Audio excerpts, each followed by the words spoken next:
AP liquor కేసులో big update. ఈ కేసులో తొలిసారి భారీగా డబ్బుని స్వాధీనం చేసుకున్నారు.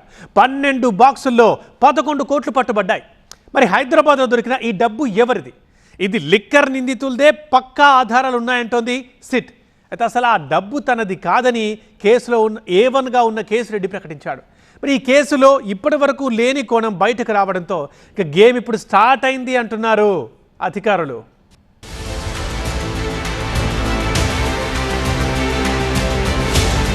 ఆంధ్రప్రదేశ్ లిక్కర్ స్కామ్ కేసు కీలక మలుపు తిరిగింది. సిట్ అధికారుల సోదాల్లో ఏకంగా 11 కోట్ల రూపాయలు బయటపడ్డాయి. రంగారెడ్డి జిల్లా కాచారంలో ఏపీ సిట్ సోదాలు నిర్వహించింది. అయితే సులోచన ఫామ్ హౌస్ లో 11 కోట్ల రూపాయలు సీజ్ చేశారు సిట్ అధికారులు. ఈ కేసులో A40గా ఉన్న వరుణ్ ఇచ్చిన సమాచారంతో సిట్ ఈ దాడులు నిర్వహించింది. వరుణ్ విదేశాల నుంచి రాగానే అదుపులోకి తీసుకుని ప్రశ్నించడంతో కాచారం ఫామ్ హౌస్ లో డబ్బు గురించి బయటపెట్టినట్టుగా తెలుస్తోంది. 12 బాక్సుల్లో నగదు దాచినట్టుగా గుర్తించారు.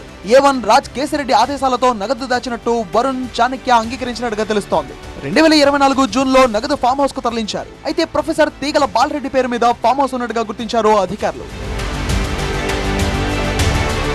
లిక్కర్ స్కామ్ కేసులో దూకుడుగా ముందుకు వెళ్తున్న సిట్ అధికారులు హైదరాబాద్ లోని పలు ప్రాంతాల్లో కీలక సోదాలు నిర్వహిస్తున్నారు. కేసులో ఇప్పటికే అరెస్ట్ అయిన బాలాజీ గోవిందప్ప డైరెక్ట్ గా ఉన్న భారతీయ సిమెంట్స్ లో తనిఖీ చేశారు. అటు A1 కేసిరెడ్డికి చెందిన రిసోర్స్ 1 కంపెనీలో కూడా సిట్ అధికారులు సోదాలు చేశారు. ఇప్పటికే అరెస్ట్ అయిన చాణక్యకు చెందిన టీ గ్రిల్ రెస్టారెంట్ ను కూడా అణువణువు పరిశీలించారు అధికారులు. నిందితులకు చెందిన సంస్థల్లో సోదాలు నిర్వహిస్తూనే ఎవరెవరు ఎక్కడెక్కడ సమావేశమయ్యారో, ఎన్నిసార్లు భేటీ అయ్యారు అనే అంశాలపై ఆరా తీస్తున్నారు.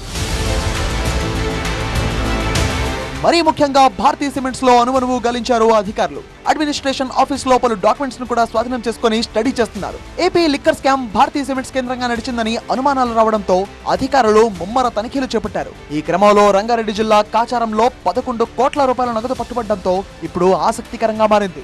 లిక్కర్ స్కామ్ కేసులో A47గా ఉన్న నెల్లూరుకు చెందిన ఆటోమొబైల్ ఇంజనీర్ షాజిల్ సిట్ ఎదుట విచారణకు హాజరయ్యారు.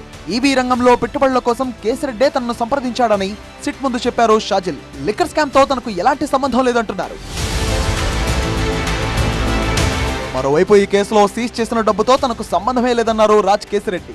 ఈ విషయంలో ఏసీబీ కోర్టులో అఫిడవిట్ దాఖలు చేశారు. సిట్ చెప్తున్నవన్నీ అసత్యాలే అని, ఆ ఫామ్ హౌస్ యజమాని తీగల విజయానంద్ రెడ్డికి అనేక వ్యాపారాలు ఉన్నాయన్నారు. తన భార్యకు ఆ కంపెనీకి ఎలాంటి సంబంధం లేదని అఫిడవిట్ లో తెలిపారు. తనకు బెయిల్ రానియకుండా కుట్ర పన్నుతున్నారని ఆరోపించారు రాజ్ కేసిరెడ్డి.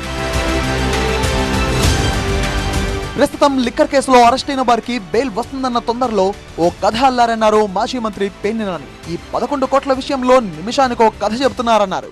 ఈ గోవిందప్ప కానీ, ఓఎస్డీ గారు కానీ, ధనంజయ రెడ్డి గారు కానీ మామూలుగా ఈ కేసుతో సంబంధం లేదు, కోర్టు బెయిల్ ఇచ్చేస్తుంది, సిట్ దగ్గర ఏమీ సరుకు లేదు అంటే బెయిల్ వచ్చేస్తుంది కాబట్టి మళ్ళీ కొత్తగా ఏదో ఒకటి సృష్టించాలి. ఇక 11 కోట్లు ఎవడో పరమాత్ముడికి చేయాలి.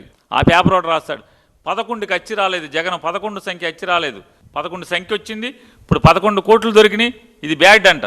అంటే మీరే ఈ ప్రాస కోసం ఇప్పుడు డబ్బాలేమో 12 ఉన్నాయంట, మరి కోటికో డబ్బా ఉండాలి కదా, 11 కోట్లే ఉన్నాయంట. ఎవడెత్తేసారు రా మిగతాయి డబ్బాలు 12, జగన్కి అచ్చి రాలేదు 11, మళ్ళీ 11తో లోపలికి వెళ్ళిపోతాడు.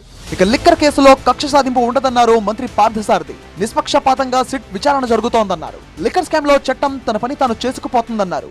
ఎవరైతే దీని ద్వారా లబ్ధి పొంది నష్టపరిచారో ఈ రాష్ట్రాన్ని, వారి మీద చట్టపరంగా కూడా చర్యలు తీసుకుంటాం. లోపలికి పోతారా లోపలికి పోరా అని చెప్పేసి మేము ఊహాగానాలు చేసే కాదు. ఇంత ఉన్నత స్థానంలో వారు ఈ రాష్ట్ర ప్రభుత్వానికి నష్టం చేసినా వారి మీద చట్టపరంగా అధికార యంత్రాంగం చర్యలు తీసుకుంటాం. లిక్కర్ కేసులో వైసీపీ నేతలు జైలుకు పోతారని టీడీపీ నేతలు హింటిస్తుంటే అక్రమ కేసులను ధీటుగా ఎదుర్కొంటామని ప్రతిపక్ష పార్టీ కౌంటర్ ఇస్తోంది.